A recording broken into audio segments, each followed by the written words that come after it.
Board President Lewis Reed says his bill would start the process in earnest of closing the workhouse that's been the subject of heated debate for years. The facility was built to hold about 1,100 inmates. There are 92 inmates there now, all accused of serious crimes like robbery, rape, and murder. The Cruzen administration cut the cost of running the workhouse in half, from $16 million to $8 million.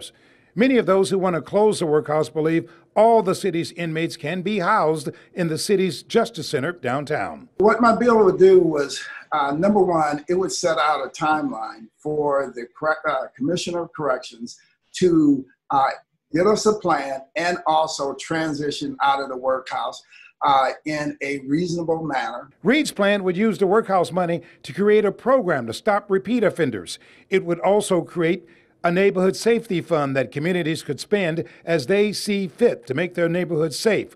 But Reed says if the board passes it, it would take about 6 months to close the workhouse. How do you answer those people who say we want the workhouse shut down now? Look, there's just no way to do that in a reasonable fashion to assure that we meet our obligation to the citizens of the city.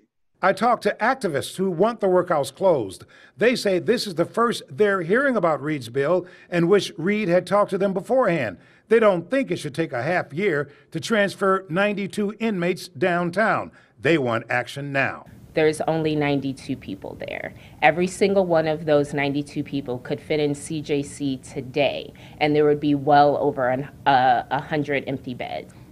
It really boggles the mind that we would spend $8 million to keep a jail open that we absolutely don't need. But the Cruzen administration sees red flags. They insist they need the workhouse because they don't have enough space for all the inmates. Here's Public Safety Director Jimmy Edwards. What are your thoughts about Lewis Reed's new effort? If it's all about the elimination of jails and responsibility and accountability and safety in the city of St. Louis, I will loudly oppose it. Right now, there are 664 inmates in the Downtown Justice Center that's built to hold 860 inmates. Edwards says there's more to this than meets the eye. He says he has to keep women separate, as well as warring gang members and those with mental illnesses and others.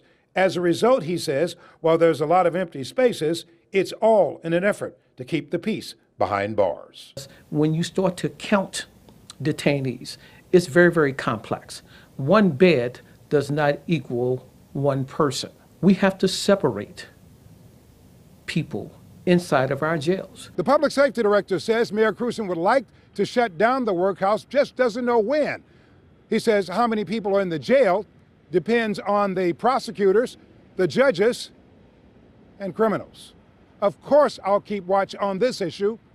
After all, you paid for it.